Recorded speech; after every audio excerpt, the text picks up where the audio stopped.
रवां साल पाकिस्तान महलिक वायरस का शिकार अफराद के हवाले से दुनिया भर में 35वें नंबर पर था, लेकिन अब ये 15वें नंबर पर आ चुका है।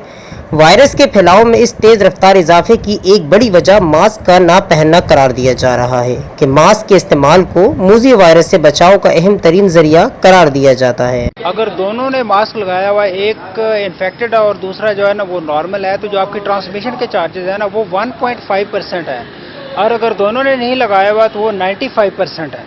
इसलिए मास्क लगाना बहुत ज़रूरी है, और मास्क एक वायस जरिया है जिससे आप अपने हाथों को साफ रखें और मास्क लगा कर रखें तो आप इससे कोविड से बच सकते हैं। तिब्बी माहिरीन की भी तरफ से ऐसे तासुरात की भी नफी की जा रही है कि मास्क का ज़्यादा इस्तेमाल मुतादिद नुकसानात का बाइस बनता है, जैसे कि इससे जिस्म में ऑक्सीजन की कमी का पैदा हो जाना, या फिर इसका ज़्यादा इस्तेमाल दिमागी अमराज का बाइस बनता है, या फिर इसके बाइस सांस की तकलीफ हो सकती है। अगर आपने मास्क पहना हुआ है और आप सांस लेने में जोर लगा रहे हैं तो ये आपकी चेस्ट की फिजियोथेरेपी है, ये ब्रीदिंग एक्सरसाइज है, इसका फ़ायदा ही है, नुकसान कोई नहीं। वो जो कहानियाँ हैं कि उसके साथ ऑक्सीजन कम हो जाती है, स्पोर्ट्समैन गिर जाते हैं, तो that is just wrong. Mask के इस्तेमाल के साथ अपने हाथों की मुसलसल सफाई भी मूजी मरज से बचाने में इंतहाई मावन साबित होती है।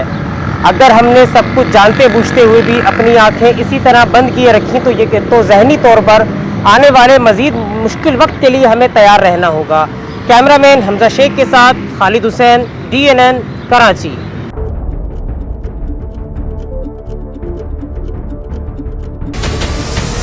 हमारे चैनल को सब्सक्राइब करें और बेल आइकन पर क्लिक करें।